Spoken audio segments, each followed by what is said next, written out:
In the last session, I explained the topic momentum. Today, we'll solve the questions. About first 15 questions are the MCQs, and then there are structure questions after that.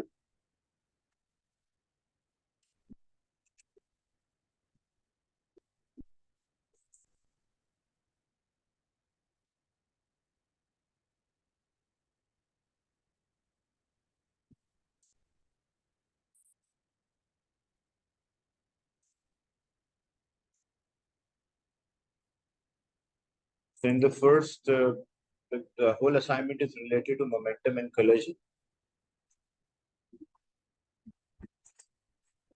The first question is actually related to the vector diagram. The diagram shows a momentum of P and Q, the two objects about to collide. So before collision, the momentum of P is given and the momentum of Q is also given. When the bodies collide, they merge and move in a single body. Like the two objects collide with each other and they move together or stick together. The question is, which of the following is a resultant momentum? Means we need addition here, because they asked, if the question was, what is the change in momentum? If they give the initial and the final, then we subtract the two momentum. But now they are asking for the resultant momentum. How to work out the resultant momentum? You don't have to change the length. You cannot change the length.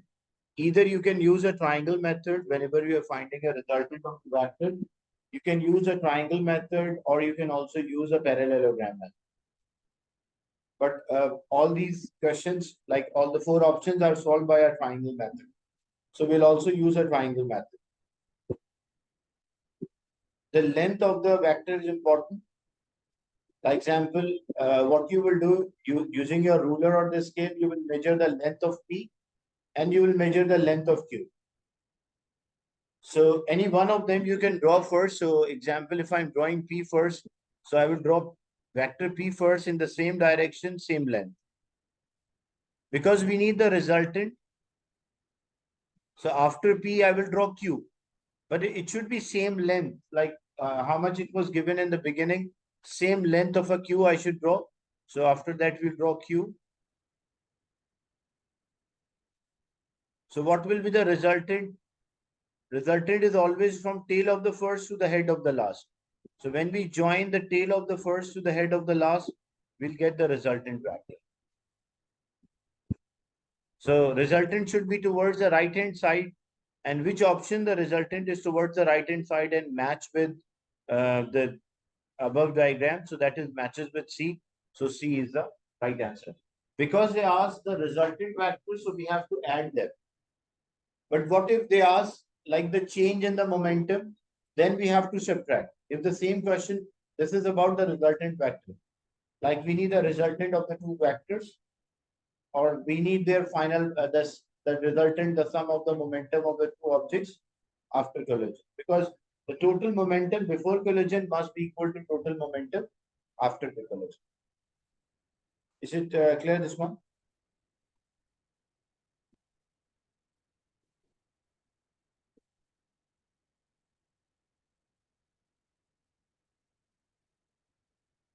The same thing, for what if the question was a bit different? The question example, instead of saying calculate the resultant momentum, they ask calculate the change in momentum, the difference in the momentum between P and Q. So if we need the difference in momentum in P and Q, means we need P minus Q. In that case, how to solve this question? Because in terms of vector, it's like the difference, also subtraction is also like P minus Q means P plus and then minus Q vector. So we'll draw vector P first. We'll draw vector P first and then we'll draw vector minus Q. So if this is Q, we'll draw vector minus Q, which will be in opposite direction. Same length, but in opposite direction. And to get the result P minus Q, we draw the vector from tail of the first to the head of the last. That will give us the resultant. And that resultant is actually P minus Q. If the question was calculate the change in the momentum of P and Q. But because this question was just calculate as the two objects stick together, we need the sum of the momentum of the two objects. That's why we just add P with Q, or we got P with Q, which matches with option C.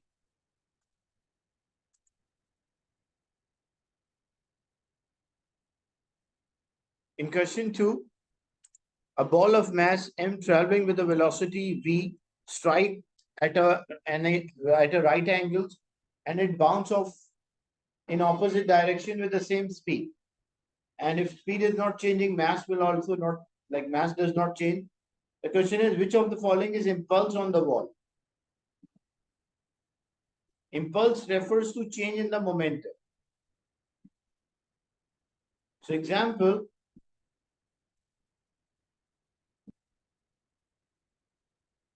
in this case, the initial velocity is given v. So if mass is m, the mass of an object is m, and moving with velocity v, when it strikes the surface, it bounces off. So because the initial velocity in the question is given v, so final velocity we have to take as minus v. Why we have to take minus v? Why the initial we cannot take minus v? Because that is given originally, like in the main question is given that the initial velocity is v, so you cannot consider as minus v. So if the initial velocity is v, when it bounces off, the final velocity will be minus v. And we need the impulse. Impulse means the change in momentum. So the momentum, when it was hitting the wall, that is mv. And when it bounces off, it is minus mv. And what is impulse? Impulse is a change in momentum. It is final minus initial. So the final momentum is equals to minus mv minus the initial momentum is mv. When we simplify, it will be minus 2 mv. So impulse is equals to minus 2 mv, which match with option D. So D is the right answer for this. Is it clear? Question 2.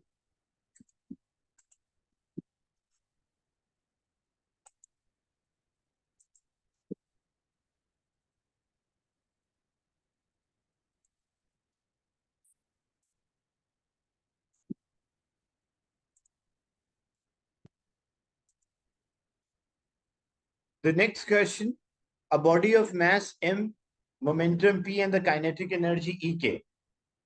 Which of the following is kinetic energy of a body if the mass is 2m and the momentum is 2p?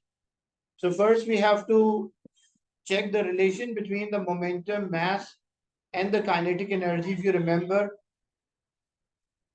like we derived a formula that kinetic energy or ek is equals to half mv square. And we multiplied and divided by m, that relation we derived. So ek, the kinetic energy, is equals to half m square v square over m. M square v square is actually momentum square. So we can say ek, the kinetic energy is m square v square over 2m. M square v square is a momentum square. So we can say p square over 2m. So this is a formula which relate the kinetic energy and the mass with the kinetic energy, momentum, and the mass with each other. So kinetic energy is directly proportional to momentum square, and kinetic energy is inversely proportional to mass of an object. So in the question, they mentioned when the mass was m and the momentum was p, the kinetic energy is ek. The question is, if the mass is double, like mass is 2m, and the momentum is also 2p, what will be the kinetic energy? So what is the relation between the kinetic energy and the momentum? The kinetic energy is directly proportional to momentum square. It means, like if the momentum is double, the kinetic energy will vary with the square of that number, so it will become 4. If momentum is 3 times, kinetic energy will be 9 times. Momentum is 10, like 5 times, the kinetic energy will be 25. So it varies with the square. So in the question, as I mentioned, the momentum is double. So if the momentum is double, how the kinetic energy will, or you can also solve in this manner. There is also another way. I like direct relation, or you can just substitute the value here. Like you have EK is equals to momentum is double. So it will be 2p square divided by 2, and the mass is double. So it is 2m. So when the momentum is double, like 2 square is equals to 4. So it will become 4p square over 2 multiplied by 2, 4 in m. And when we write a relation, we know like EK is p square over 2m. So if I remove p square over 2m from this, like this relation, so it will be 4 will be left. It will be p square.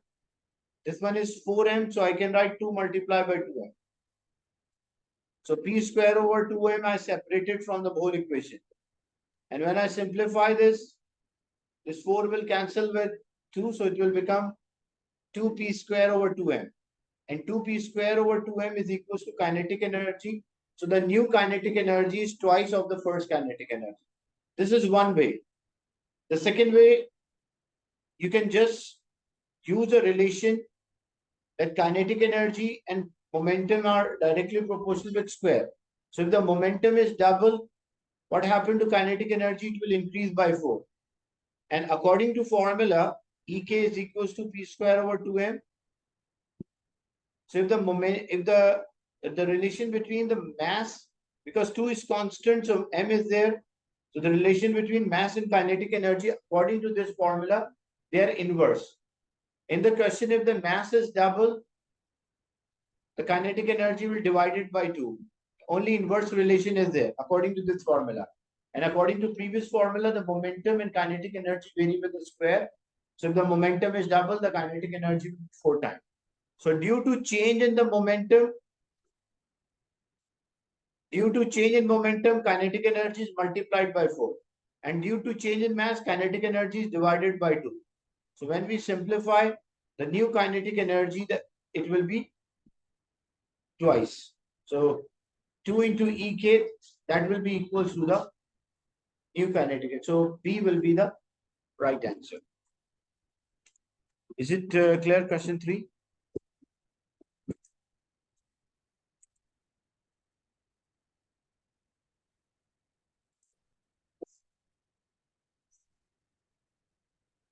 Anyone having a doubt or a question in this?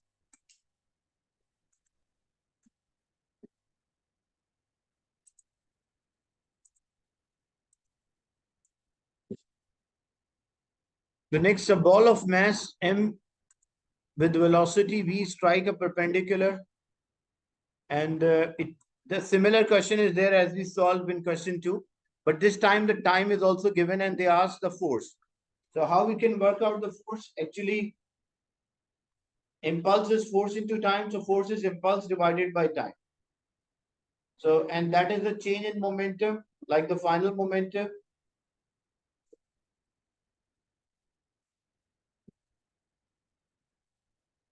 minus the initial momentum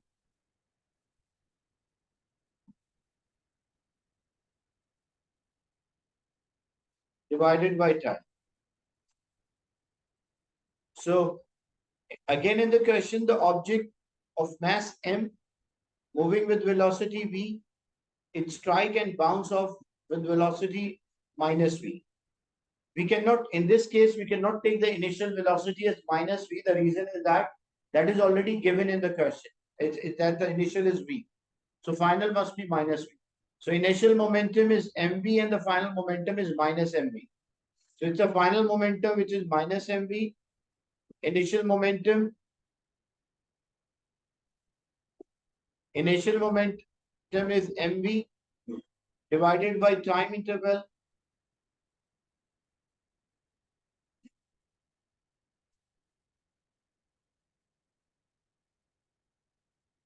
So the time is t minus mv, so that will be minus 2 mv divided by t. So the force is equals to minus 2 mv divided by t, which match with option D. So D is the right answer.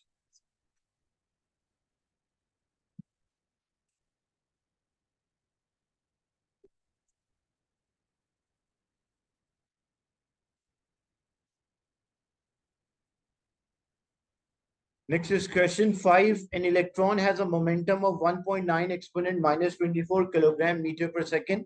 What is the kinetic energy? So the relation between the momentum and kinetic energy, that EK, the kinetic energy, or KE, you can also say, that is P square over 2m. That's a formula.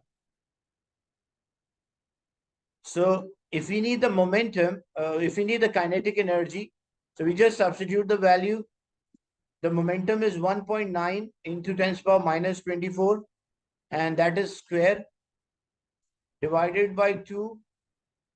The mass of the electron, what is the mass of electron? The mass of electron is 9.11 into 10 to the power minus 31 kilogram.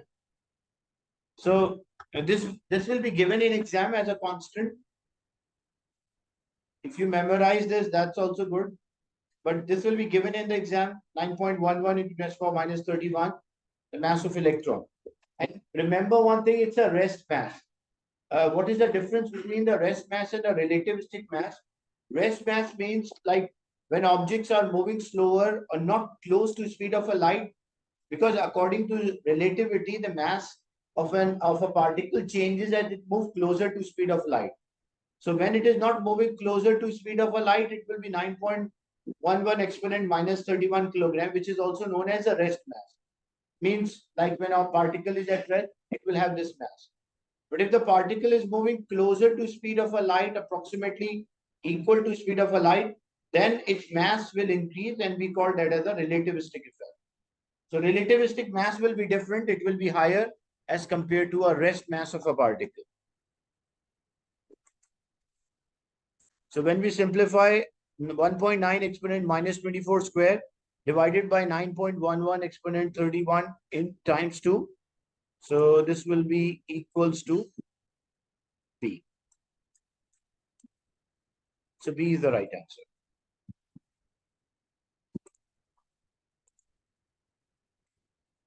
Then select a row of the table that correctly identifies what happened in elastic collision.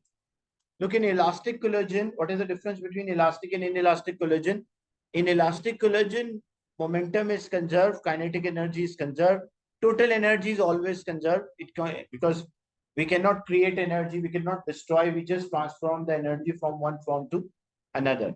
So total energy, even it's an elastic or inelastic collision, must be conserved. But if it is inelastic collision, momentum will be conserved and the kinetic energy is not conserved. So the question, what happened in an elastic collision? Elastic collision, momentum should be conserved, total energy is always conserved, and kinetic energy should be conserved. So that is option A.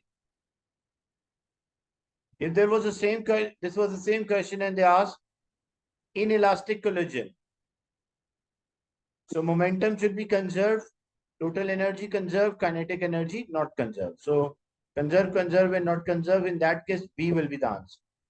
If there was a question of inelastic, but because it's an elastic collision, that's why option A is the right answer.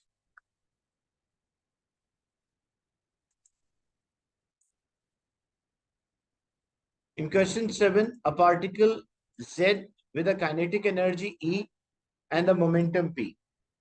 A second particle X has a twice mass and a half momentum. What is the kinetic energy? So we have the formula that kinetic energy is P square over 2m. So for particle X, the mass is twice. And what is the relation between kinetic energy and the mass according to this formula? That if the mass of an object is double, the kinetic energy will decrease by 2. And the second formula which relate the momentum and kinetic energy. So according to the second formula, if the momentum is half, kinetic energy vary with the square. So it will vary with, like if the momentum is half, the kinetic energy will decrease by square of 2, which is 4. So due to change in the mass, the kinetic energy divided by 2. And due to change in the momentum, it is divided by 4. Like the kinetic energy divided by 4 due to momentum, and kinetic energy divided by 2 due to mass. So it will be Ek 2 multiplied by 4, that's equal to 8. So it matches with option C, that C will be the right answer.